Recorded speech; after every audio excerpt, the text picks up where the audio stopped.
Nous sommes le 10 décembre, c'est la journée internationale pour les droits des animaux. Une journée d'action à Montpellier tôt ce matin devant le campus universitaire, un lieu ciblé des manifestants. Sandrine Navas, Juliette Murk. Comme à leur habitude, les défenseurs de la cause animale ont frappé fort à l'occasion de cette journée des droits des animaux. À Montpellier, ils se sont installés en face de la fac de sciences, devant les locaux du CCMA.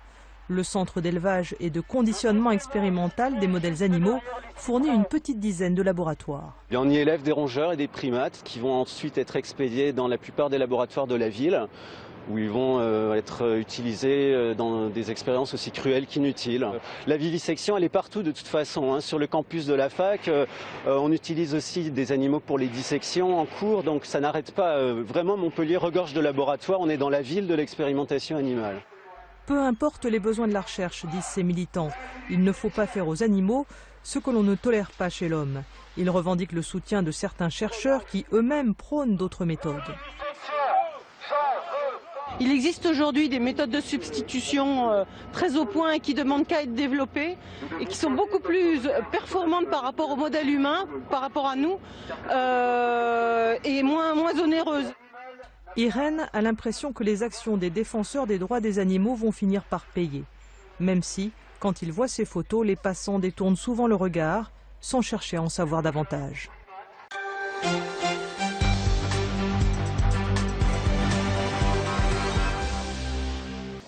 Ce 10 décembre, c'était la journée internationale pour le droit des animaux avec une action coup de poing à Montpellier devant l'université pour dénoncer les expériences sur les animaux.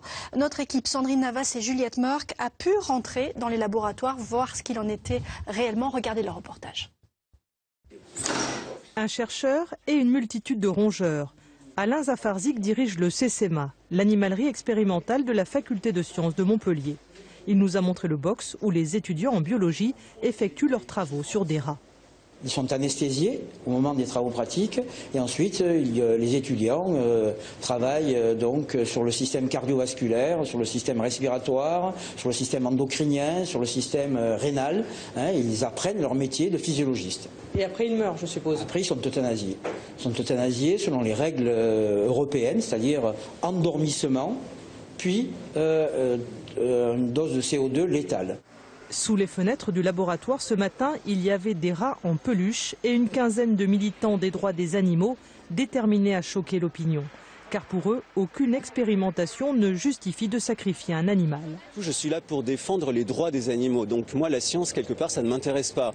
Même si il n'y avait pas de méthode de substitution sans utiliser d'animaux, on n'aurait pas le droit d'utiliser les animaux. Ça n'est pas plus moral que d'utiliser des humains, car les animaux sont comme nous des êtres conscients et sensibles. La réglementation contre la souffrance animale est très stricte et respectée, selon le directeur du laboratoire. Et les essais sur les animaux permettent de sauver des vies. Ces souris blanches, par exemple, testent un vaccin contre le paludisme.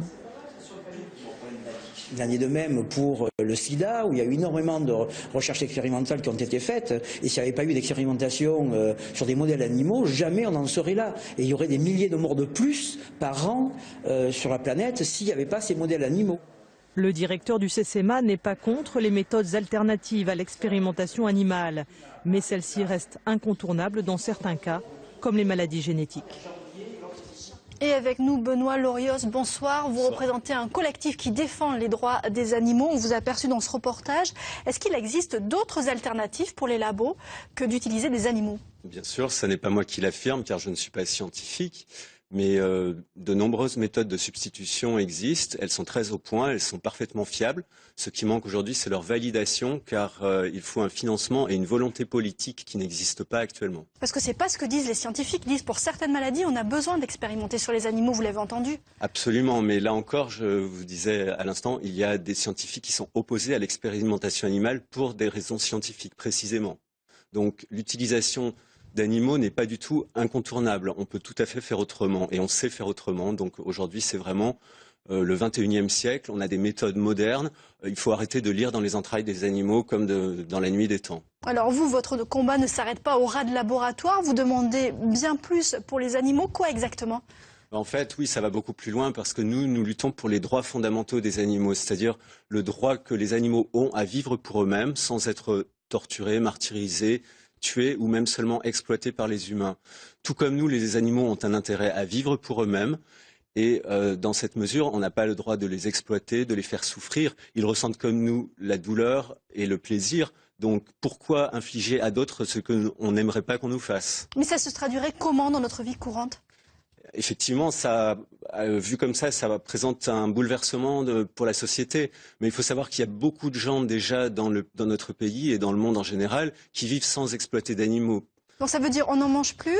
On n'en porte plus pour ses vêtements. On ne va plus assister à des spectacles utilisant des animaux, mais je vous assure que tout ça, quelque part, c'est bien peu de choses. Et puis quand on a sa conscience après pour soi, c'est très bien aussi. Mais c'est possible à faire, ça? Tout à fait, j'en suis la preuve vivante, enfin j'espère. C'est-à-dire que ce que vous ne faites plus, par exemple? Je ne mange plus de viande, je ne mange plus de produits animaux, quels qu'ils soient, les œufs, le lait, parce que tous ces produits, en fait, impliquent une souffrance et une cruauté qui est souvent bien cachée dans les élevages, dans les abattoirs. Il n'y a pas que les laboratoires, malheureusement. Merci Benoît Lorios d'être venu nous parler de la cause animale ce soir dans ce journal.